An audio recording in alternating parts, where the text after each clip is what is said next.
What's up everyone, welcome to the video. We are going pack racing this weekend at the newly reconfigured Atlanta Motor Speedway for the second time this year. We already raced here earlier in the season, so we kind of know what more to expect heading into this weekend, as we were kind of in the dark. Even though we kind of knew what to expect, we weren't 100% sure. But we're going to see full-on pack racing. This is now a super speedway over at Atlanta. They increased the banking, repaved the service, now running the same aero package that we do at Daytona and Talladega. We had multiple lead changes, plenty of wrecks in the first race, so I'd fully expect that heading into this weekend. It's also going to be a lot hotter and slicker on the track. Now, there is a lot of weather in the forecast this weekend, so that is something to keep in mind. Like, if you look up Atlanta on Google, the weather, you're going to see rain just about each and every single day, but that's kind of how it is in the South. It could be hit or miss, so I'm not going to make any judgment calls just yet. But it is something to keep in mind when building lineups this weekend. Also, we did not get actual qualifying, so there is some fun DFS plays this week based off the lineup formula, or however they did it. It's the inverse of the qualifying order. Not exactly sure how they go about it, because I know it's not the owner's points, but it might be how they did the lineup formula in previous years. But we have some fun DFS plays, and as always, I mean, pack racing is very fun, entertaining from a fan standpoint. From a DFS perspective, it can go either way. It's really fun to sweat because your lineups are going to go up and down quite quickly throughout the entire race, but anybody and everybody in half the field can end up wrecking out. So you got to be a little bit weary on these types of weekends, but they are very, very fun to play and fun to watch, especially coming off a road course. While those are fun for DFS purposes, because we tend to do pretty well at those, they are really boring to watch. This is going to be a nice change of pace. Anyway, we are talking the Quaker State 400 presented by Walmart at Atlanta. This will take place on Sunday, hopefully. I'm not sure. Maybe Monday, maybe Tuesday, maybe Wednesday. I am not sure. July 10th around 3:30 p.m. Eastern. And if you are brand new here, my name is Chris Pennell. I break down the NASCAR DFS slate each and every single weekend on this channel. You can also find me live on Sunday mornings or afternoons. I'm thinking around 11 or 12 p.m. Eastern tomorrow for the live stream, or today, whenever you're watching this video, to go live. Come in, ask me all the questions you want, hang out before the race. Should be a fun time. You can also find me over on Osmo, or better known as Stochastic these days, doing the live before lock shows with me, myself, and Jason, and doing the tournament articles over on the website. And if you do end up enjoying today's free content, the only thing I ask in return, just a small favor, if you can leave a like on the video, subscribe to the channel if you haven't yet already, and hit the notification bell so you don't miss out whenever I post new content over live on Sunday mornings. And feel free to leave a comment down below, agreeing or disagreeing with anything I had to say throughout the duration of today's video, or if you should tell me hi or I suck. You are certainly free to do just that. It might hurt my feelings a little bit, but I will certainly get over it. And if we could once again get over 300 plus likes on this weekend's video, I'd truly appreciate it. You guys kill it each and every single weekend, so really do appreciate it. You guys are the best NASCAR DFS community out there. And don't forget to check out the sponsor of the show, Prize Picks. They do make these videos possible, and I was able to hit a nice little 10-bagger on last weekend's race. Took a bunch of Toyota unders because of how bad they've been at road courses this year. Took a nice little Suarez over and a Larson under prop because I figured Chase Elliott would get most of the laps led early on, and there's not that many laps during the race, and all ended up playing out quite nicely. I do talk about a lot of plays throughout the weekend in the Discord, so if you want to get over on Prize Picks and you haven't yet signed up, you can use promo code CPEN to get a free instant deposit match bonus up to $100. It is free money. Use it to your advantage. There is no strings attached. Either head over to prizepicks.com or use the link down below, and make sure you use code CPEN to take advantage of that promo. But with that being said, let's get right into the preview of this weekend's race. And as previously mentioned, this is the Quaker State 400. I think it's presented by Walmart. I'm not 100% sure, but there's your outline of the track. It's still Atlanta, but it's definitely reconfigured these days. It's no longer your high tire wear intermediate track. It is now a super speedway, 1.5 miles in length still. 260 laps, which is less than, I think we were at 325 the first race at Atlanta earlier in the year. I can't remember if that went to overtime or not, but that means we have 182 total Dominator points available to us, which is a lot more than normal at most super speedways. But you still have to keep in mind, you can't project fast laps when they're pack racing, when drafting is happening. Like the driver up front, like William Byron led around 100 laps in the first race. He did not pick up 100 fast laps. It's still random throughout the field. So even though those lap lead points, because he won, did add up, I'm still not really playing anybody as a dominator. I'm playing these guys for where they finish. If they can lead some laps along the way, I am fine with that. But I'm still needing drivers that offer place differential upside and high finishing position potential. I think at Atlanta, it's fine if you want to start a couple of drivers starting closer to the front, because we did see the optimal lineup, I believe, had 3 drivers starting inside the top 12 or top 14 in the first race at Atlanta. But for the most part, I'm still playing this as a typical Daytona Talladega race where the large majority of my lineups are starting with drivers pretty close to the back. But that's not to say I'm not going to target drivers starting closer to the front in tournaments like 10th through 20th. That's a great spot to live in for tournaments. And I even think you can maybe pick a driver or two starting inside the top 10 if you think they have the potential to win the race or finish top 3. But if you are playing cash games, it is strictly a stack the back type of race for me. And no, I don't necessarily mean using BJ McLeod, Garrett Smithley, Cody Ware. I'm talking about, the better drivers that actually have top 15 upside starting in the rear. You can play those scrub drivers in tournaments if you want to, but for cash games, I'm personally not going to go that route, because if we don't get some massive, huge wreck, they are going to be stuck in the back for the most part, while those other drivers still at least have some life to them. And I should also mention, don't worry about using all the salary this weekend. I was playing around with some hand-build lineups right after qualifying started, or ended, I should say. And one of my favorite lineups ended up leaving like $10,000 on the table. So do not feel like you have to zero out your salary. Typically, if you were doing that at a track like this, you're not really building the best lineup. Now, there was some lineups that I thought looked pretty good using a good chunk of the salary, so I don't want to say that's necessarily true. But if you have like anywhere from $8,000 to $12,000 left on the table this weekend, I think that's fine. It's probably a good looking lineup for a super speedway type race. And as always, not really as always, I forget to do this all the time, including last weekend, but let's just forget I forgot. But anyway, I do want to shout out the winners from last weekend's DK contest. And if you don't know what I'm talking about, I host a weekly YouTube contest. The link will be down below in the pinned comment, or you can reach out to me on Twitter or comment your DK's unit down below. I'm more than happy to invite you, but it's a league, so it keeps track of it. And the more people that join, the more prizes that we can have. So I highly recommend everyone to join. You get the auto invite each and every single weekend when you do join with the link. But coming home in first place, taking the gold and over $120, we had Someday in Buffalo winning the contest, getting the gold. And P2, we have our weatherman in the Discord, Thomas Karras, there with the CP logo, a longtime member of the Discord, taking home the silver and over $100. And rounding out the podium, we had Dominator Seguin in third place. And then right in the bubble, but still winning some money, we had Mike Robb in fourth, and then Gator Boy 1970 rounding out the top 5. So shout out to winners. Not an easy contest to take down. A lot of smart people in there. So everyone that joins, I do appreciate it. It's fun to have you guys each and every single weekend. But anyway, getting into the driver by driver breakdown portion. If you want my overall thoughts on the pricing this weekend, it's a super speedway. It does not matter. You're not caring about your salary really whatsoever at these types of tracks, and overall it's pretty solid this weekend. We have nobody $11,000 or above. You can pretty much fit whatever you want. And honestly, if DraftKings or FanDuel, if any people are listening over there, I think it would be interesting for a plate race to have every driver at the same salary. I'd be really interested to see what that does with ownership. It would be really fun. So just an idea, throwing it out there. Maybe one day. Maybe it's a terrible idea. Maybe it's a great idea. I'm not really sure. You can let me know what you think. But I do have to mention, if you do want access to the sheet that I previewed to you guys over on YouTube each and every single weekend, there is a link in the description for that. It gets you access to all the extra content that I put out each and every single weekend. There's a lot more that goes to it besides this free preview over on YouTube. Projections for DraftKings, FanDuel, Prize Picks, which was pretty awesome last weekend. Almost everybody in the Discord smashed. A lot of people took down some contests. It was really awesome to see. There's articles, simulation scores for DraftKings and FanDuel, and much, much more. The optimizer, the best ownership projections out there, at least in my opinion, the most accurate. So if you want to come in, check it out, join the best NASCAR DFS community out there, I highly recommend it. Be more than happy.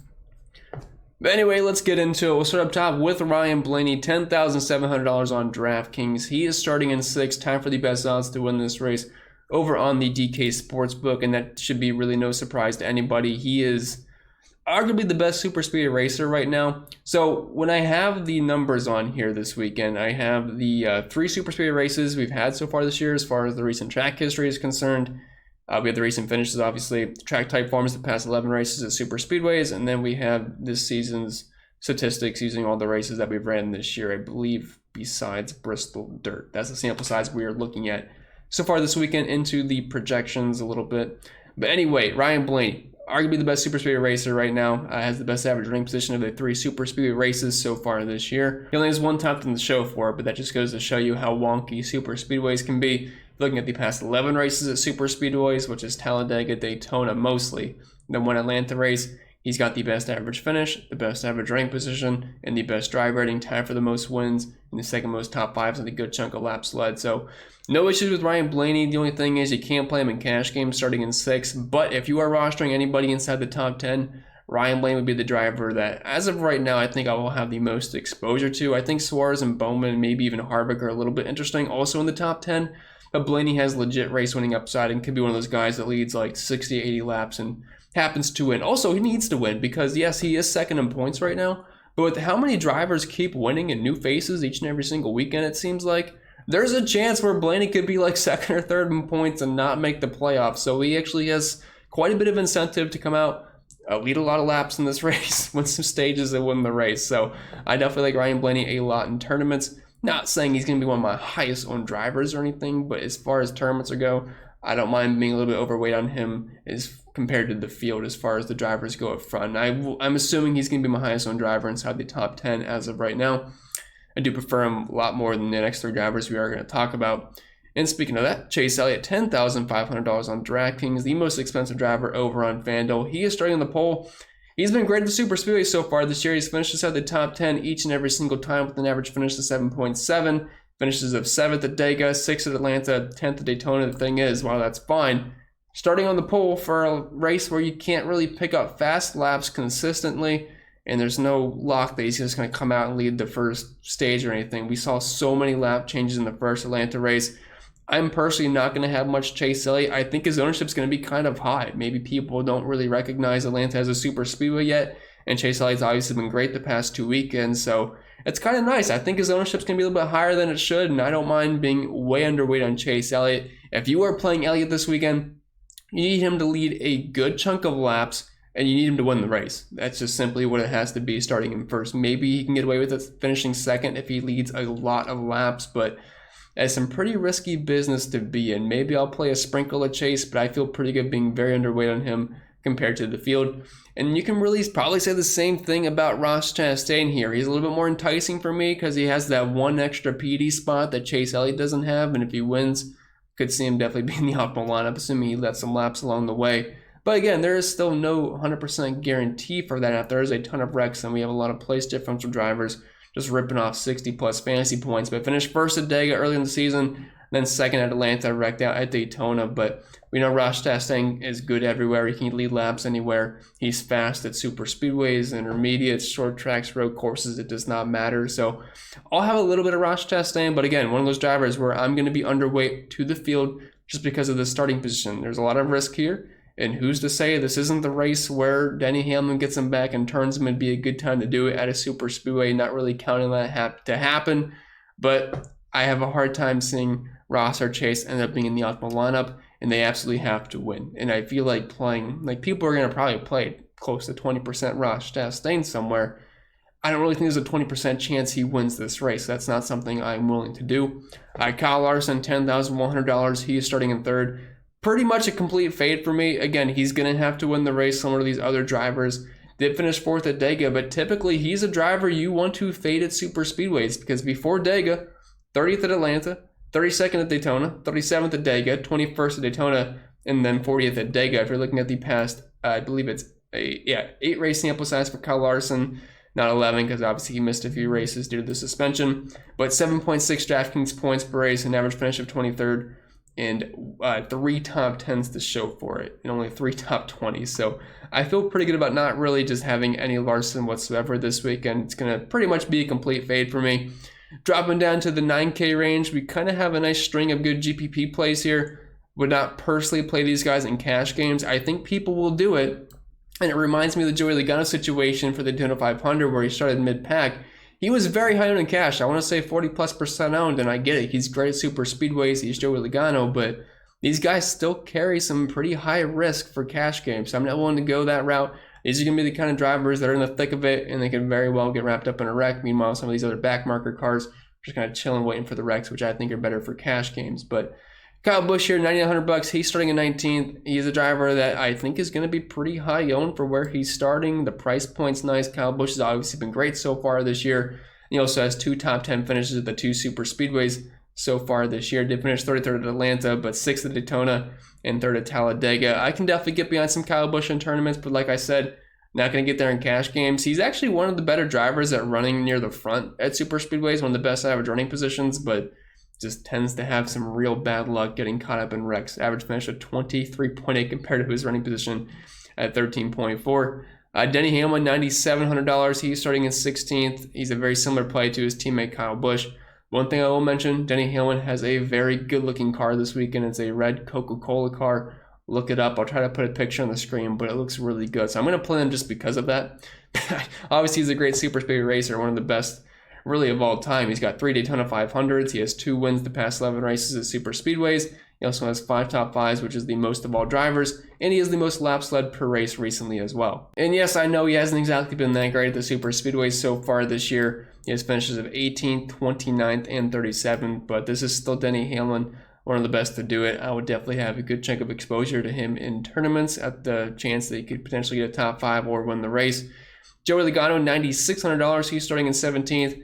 All 3 of these drivers are very similar plays. I will probably end up having very similar exposure to all 3 of them, but I feel like I might end up being a little bit higher on Denny Hamlin and Joey Logano just because I like them a little bit more at super speedways. But Logano, Team Penske, Fords in general tend to run very well here at the plate races. The only problem with Logano is, yes, he's one of those drivers that rides up near the front or at the very front for the majority of the race, but he tends to get into a lot of wrecks, whether it be his own wrongdoing or just getting caught up with Brad Keselowski. I swear, each and every single time we're at a plate race, it's him and Brad just getting into it and wrecking each other out. They're no longer teammates, but it can still certainly happen. But if you're looking at the past 11 races, super speedways, only drivers with better average running position than Joey Logano is Chase Elliott and Ryan Blaney. And if you scroll down a little bit more, Brad Keselowski, his former teammate, thrown in that mix as well. But you gotta love the Team Penske cars. They tend to be very, very strong. If you like Ryan Blaney, you should like Joey Logano because they're probably going to team up for the majority of this race and be pushing each other. And Joey offers you about 11 more PD spots as well. So I think he's definitely a really good play tomorrow in tournaments. Then you have William Byron, the winner here at Atlanta earlier in the season, $9,500. A very similar play to what he was earlier in the season. I believe he started 12th in that race, starting 13th this weekend. And he's very hit or miss because when he doesn't wreck, he's typically up front for the super speedways, but he tends to wreck a lot. As you can see, 15th at Dega, but first at Atlanta, then 38th, 36th, 38th, but then second at Dega. So hit or miss for William Byron. Do I think he's going to come out, lead about 100 laps again and win the race? Probably not, but I think starting in 13th, he's got top 5 potential. So while I don't like him as much as Logano, Hamlin, Kyle Busch, he's still certainly going to be in play for me as one of those drivers that's starting closer to the front, but has a potential to win the race. Tyler Reddick, $9,300. He is starting in 4th. Finally got his first victory, so he got the monkey off his back there. Maybe won't be as aggressive as normal at super speed weights that he usually is this weekend because he finally got that win to theoretically lock himself into the playoffs. But man, 39th at Dega, 28th at Atlanta, 35th at Daytona, then last year 39th at Dega, but then 6th and 7th. I'm probably not going to play Tyler Reddick. I did run some early projections before I got on here because it ended early. He's one of my worst projected drivers, so I don't think I'm going to have any Tyler Reddick this weekend. If he wins, so be it. I feel pretty good about the fade, though. Just the numbers and the way he's been racing at super speedways tends to not really go his way. Martin Truex Jr., $9,100 on DraftKings. He is starting in 9th. Not typically someone I play at super speedways, but so far this year, Truex has actually been pretty good. 3 top 15s, 2 top 10s, and a top 5 under his belt. And overall, some of the best numbers. Actually has the second best average finish at them so far in the 3-race sample size this year. And even a nice stretch of 4 races for Truex. 5th at Dega, 8th at Atlanta, 13th at Daytona, and then 12th at Dega. So I don't typically play him at these types of tracks. Starting in 9th, I think he's worthy of look in tournaments. I don't want to call him a similar play to Blaney because Blaney is a much better super speedway racer, but he's starting a few spots further back. And if he can challenge for a top 5, I don't think Truex is going to be the worst play in the world. Dino Suarez, $8,900. He is starting in 7th. Not typically a driver you want at super speedways. The past 10 races, he has 1 top 15 finish. And that actually came at Atlanta earlier in the season. I don't think I had like any Dino Suarez at all. He was starting pretty close to the front, I want to say. And I mean, it was pretty uncharacteristic of him. And I mean, it was pretty much an outlier for him. I mean, 31st at Dega, 18th at Daytona, but then 4th at Atlanta, then 23rd, 20th, 23rd. Obviously, those weren't the Trackhouse cars, but I think Suarez is worth the sprinkle in tournaments, but he's definitely not going to be a make or break play for me this weekend. Dropping down to pretty much the best play on the slate, we have Bubba Wallace, $8,700, and you're probably not going to hear me say that too often. Bubba Wallace, the best play of the slate, but here we are, starting in 32nd. Whether you like it or not, he is one of the best plate racers out there. If you're looking at the 3 races so far this year, he's got one of the best driver ratings, one of the best average running positions, one of the best average finishes. Looking at the 3 races specifically, 17th at Dega, 13th at Atlanta, but then 2nd at Daytona. And first at Dega last year, obviously a range shortened race, and 3rd at Daytona. If you look at the past 11 races, no one is averaging more DraftKings points per race than Bubba Wallace. The 2nd best average finish, 4 top 5s, which is tied for the most, only behind Denny Hamlin, tied with Ryan Blaney and William Byron, so some pretty good company to be in. I mean, I know a lot of you probably don't like Bubba that much, and I don't really like playing him too much for DFS purposes, but in a 23XI car, he can always team up with Denny Hamlin during the race, but starting in 32nd, it's impossible not to like him. He will probably end up being my highest owned driver. I'd expect him to be the highest owned driver on the slate, but I feel good about it outside of a wreck, which is certainly possible. You're probably going to end up seeing Bubba Wallace in the optimal lineup if he does not wreck during this race, so I will have a good chunk of Bubba. But if you want to go underweight in tournaments, I get it because of the high ownership, and obviously everyone's got an equal chance to wreck, and he's got to work his way through the field, but I have a real hard time not liking Bubba here. Christopher Bell, $8,500. You can kind of group him in the same kind of boat as Kyle Busch, Hamlin, Logano, William Byron, that range. We're kind of a mid to upper tier price driver and good equipment, but could be very hit or miss here. The 3 super speed races so far this year hasn't finished inside the top 20. We know he can finish well, and I do want to mention at Atlanta, I believe that's what it was, where he finished like P2 or P3, then ended up getting the penalty at the end of the race, which put him at the tail end of the lead lap. I'm pretty sure that was Atlanta because I had a good chunk of Christopher Bell, like a good chunk, and I was winning a good decent amount of money. Then got the penalty, which really screwed my day up. So you can kind of put an asterisk mark on that 23rd place finish at Atlanta if I am remembering correctly. But either way, Bell hasn't really been a staple for me at super speedways. I mean, he has 2 top 15 finishes and 11 career cup races at them. But he's just one of those drivers where whatever my optimizer gives me the amount of, I'll be happy with it. It could be anywhere from I feel like I'll be anywhere from 10 to 15% on Christopher Bell this weekend. Kurt Busch, $8,200. He's starting in 21st. Been pretty solid the super speedways so far this year as far as just finishing races. 16th at Dega, 3rd at Atlanta, and 19th at Daytona. He's one of those drivers that can be very hit or miss, but starting in 21st, I'm going to get some exposure to him in tournaments. He's starting directly mid-pack, so he's in the awkward spot where he's probably not going to be super high owned, but he's not going to be super low owned either. Could be a make or break play on this slate, but I feel like I'll end up being maybe a little bit overweight on Kurt Busch, but still risky even though he is starting 21st.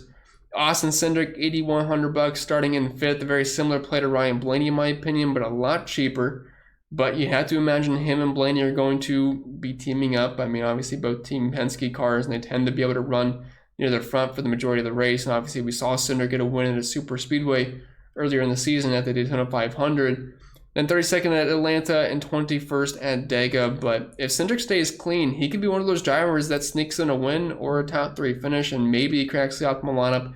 It's going to depend, though, what the other drivers do that are in place differential spots if they don't happen to wreck out, or if they happen to wreck out. That's really going to be the only way Austin Cindric would be able to get into the optimal lineup unless he wins the race. Chase Briscoe dropping down to the 7K range. He's starting in 14th. I'd like to go more in depth on these drivers, but it really just depends on where they're starting. Like, Briscoe's in that real awkward spot where you don't really want to play him, but he could be decent for DFS purposes if he does what he does at Daytona where he finished P3. But outside of that, we're talking finishes of 11th, 22nd, 14th, 15th, 37th. Like, yeah, he's probably going to have to get you inside the top 5, top 6 to be in the optimal lineup. I feel like the chances of that are slim. I'll sprinkle in some Briscoe, sure, but if I'm building single entry lineups or 3-backs, I'm probably not going to get the Briscoe. Same can be said for Alex Bowman. He was a very popular play last super speed race because he started near the very back. Not the case this weekend. Finishes of 9th and 10th this year, though, at Dega and Atlanta, but starting in 8th, like I said, you're pretty much going to have to finish top 4 for him to be in the optimal lineup, which I don't really see that happening.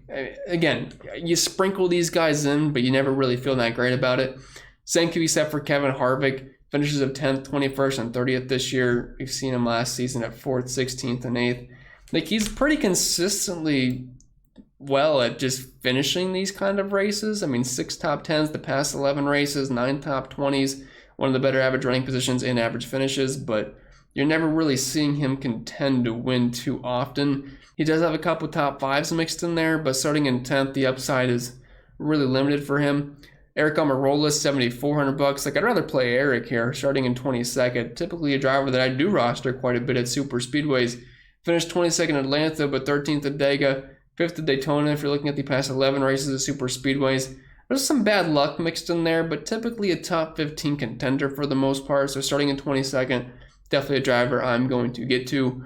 Michael McDowell, $7,300. He has been on fire, I feel like, the past 2 months now.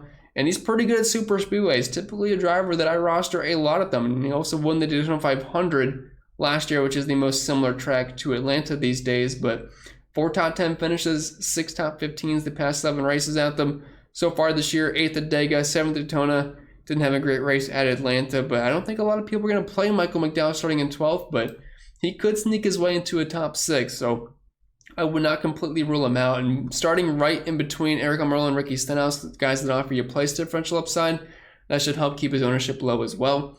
Because Ricky Stenhouse Jr., speaking of him, $7,100 starting in 20th, is always going to be a popular DFS play at a super speedway. But man, he's had some bad luck so far this year. 30th at Dega, 31st at Atlanta, and 28th at Daytona. I forget exactly which race it was, but he was running up front. Then he met Brad Keselowski, and as you can see, when you meet Brad Keselowski at a super speedway, you tend to end up with some of these dark red finishes in the recent finishes column over on my spreadsheet. But he typically runs well, but the finishes very, very up or down for Ricky Stenhouse. But he is a winner in the past at a super speedway. But if you're rostering him, it's either wreckers or checkers for Stenhouse. So be prepared for those lineups to crash and burn more often than not. Chris Buscher, $7,000. I'm viewing him as a very similar play to Michael McDowell, one of those drivers that tends to run very well at super speedways, close to the front. Just a matter of being able to finish the race. If you rostered him at Dega, it did not go well. He's one of the first drivers to wreck out. Wasn't even his fault. I believe it was whoever was in the 16 car. I think they broke, and then someone hit someone. Then Buscher was just minding his own business, ended up getting clipped at the end, just killed his day where he finished, I think, last, or pretty close to it. But 7th at Atlanta, 16th, 6th, and 2nd. He's got upside. Like I said, pretty much the same exact play as Michael McDowell, just not quite as much PD upside, just one spot further up.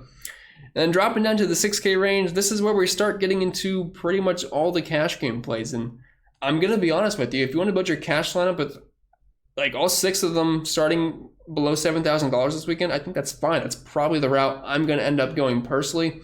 So starting with Dylan here, $6,900. Finished 2nd at Dega early in the season. Had an issue at Atlanta, but I won't fault him for that. Has some decent upside at super speedways. We've seen it in the past. He's a former winner at Daytona, similar track to Atlanta. I have really nothing else to say besides he's a PD play starting in the back. Fair price point. I will definitely be playing some Austin Dillon. Eric Jones might end up being one of my favorite plays on the slate. He comes in at $6,700. Has the 2nd best average rank position at the super speedways so far this year, only 0.2 behind Ryan Blaney. I've always liked him at super speedways, and you know, these drivers, if they want to get into the playoffs, they have to pick up a win. Obviously, they can't all do that, but that means they're going to be kind of aggressive, so be a little bit careful there. But 6th at Dega, 14th at Atlanta, had an issue at Daytona, 29th there, but starting in 25th, it's hard not to like Eric Jones. He's a consistent top 20 contender at super speedways with legit top 12 upside, and honestly, race winning upside. Brad Keselowski, $6,500. He's starting in 31st. He's going to be one of the more popular plays on the entire slate. Might end up being the 2nd most popular driver, only behind Bubba Wallace, but any single time at a play track, you have to like Brad Keselowski, and he has himself in that hole. He is going to have to pretty much come out here and win this race, and this is definitely his best chance to do that, to be able to punch his ticket to the playoffs. So yeah, BK is going to come out swinging. If your driver is around Keselowski at any point during this race, you might just want to look away because it might not end pretty for him. But starting in 31st, he has legit top 10 upside here. I will be loading up on Brad Keselowski, but again, he's one of those drivers like Ricky Stenhouse where you have to prepare for those lineups to crash and burn. But starting in 31st, it does limit the downside for him, and it provides a pretty high ceiling as well. Justin Haley, $6,300 starting in 24th. He's another driver I think you can play in cash games. If you want to play all 4 of the drivers we just talked about in cash this weekend, that is perfectly fine by me. He's pretty good at super speedways. 12th at Dega, 11th at Atlanta, 23rd at Daytona. Starting in 24th, he's just a fine PD play in the back, and there's really nothing else more to it. In the 8 Cup races he has at super speedways, averaging the second most DraftKings points per race, an average finish of 15.9, and 5 top 15 finishes. So yeah, I think Justin Haley's an excellent play this weekend. Cole Custer, starting in 18th, purely a tournament play. He's going to be one of those drivers where whatever my optimizer gives me, I will take it. He has finishes of 29th, 34th, but also finishes of 10th and 13th, so can go really either way here. Nothing else to really analyze there. He's just going to have to get lucky and avoid a wreck. Ty Dillon, $6,000, has had some bad luck at the super speedways this year. 33rd at Dega and 36th at Atlanta. Did finish 11th at Daytona. Typically a driver I will roster at plate tracks. One of the better drivers are just kind of riding around and picking up good finishes. I think he's going to go a little bit overlooked in tournaments because of how many other good plays are in the 6K range and some other good plays in the 5K range. So don't mind him as they pivot off of some of these other cheaper plays down low. Dropping down to the 5K range, Noah Gragson, $5,800 over on DraftKings. He is starting in 29, did finish 20th at Dega, 37th at Atlanta. So yeah, then it had to be Gragson's the guy that got into Chris Buscher. I think I remember correctly now. But, I mean, starting in 29th, he's fine. I'm not going to go my way to play Noah Gragson, but starting in the back, I will end up having a decent chunk of him because projections will end up liking him. The same exact thing could be said for Todd Gilliland. I mean, these drivers don't necessarily need a bunch of wrecks to pay off, but if there is a bunch of wrecks and they're kind of just chilling in the back, they're going to end up paying off quite nicely, especially at these price points. But I hate to say that because pricing doesn't really matter. Harrison Burton's basically the same play as the 3 we just talked about. Corey LaJoie will end up being one of my highest owned drivers on the slate, $5,400. He is starting in 30th. He is just the master of riding around and getting good finishes at plate tracks. 14th at Dega, 5th at Atlanta, 14th at Daytona, then going into last year, 22nd at Dega, 17th at Daytona, 22nd at Dega. He's dirt cheap. He's starting P30. If you were looking at the past 11 races for him at plate tracks, the 3rd most DraftKings points per race, only behind Haley and Bubba Wallace. The average finish of 16th, 3 top 10s, 5 top 15s, and 7 top 20s. He is for sure a cash game staple for me this weekend. Then after that, we get into these scrubs of Cody Ware, BJ McLeod, Josh Bilicki, Garrett Smithley. I typically say, no thank you, I will not be playing these drivers, but this is one of those weekends where they are viable. If there is a big one, if there is multiple wrecks, they actually have top 25, top 20 upside. We saw BJ McLeod and Josh Bilicki both finish inside the top 20 at Atlanta. So there is upside for them if there's a bunch of wrecks. If you think this is a wreck fest, feel free to play around 5 to 15% of these drivers in the very back. But with that being said, I think that's just about it. So if you made it all the way through, please let me down in the comments. I do appreciate everyone listening all the way through. And if you haven't yet already, leave a like on the video. Subscribe to the channel if you haven't yet already. If you want to join the DraftKings contest that I host each and every single weekend, link can be found down below in the comment section. And if you want to join the best NASCAR DFS community out there, get access to all the extra content, the projections, the optimizer, all that fun stuff in the Discord community, link can be found down below for that. And check out the sponsor of the show, Prize Picks, and use promo code CPEN to get that free instant deposit match bonus up to $100. I wish you all the best of luck this weekend. We are going to need it, Mother Nature-wise, and just avoiding wrecks. So cross your fingers, cross your toes, do whatever you need to do, because we're going to need all the luck we can get this weekend. If anybody tells you they can predict a super speedway, they're lying to you, but the only thing we can do is create lineups in an optimal fashion based off of past history to be able to set ourselves up for success at super speedways, but we are going to need some luck along the way. I appreciate you listening. Hope to see you on the live stream tomorrow. You can follow me on Twitter at ChrisPennell16 if you want, and CPEN16 over on IG. And I wish you all the best of luck, and I'm super excited for this weekend's race.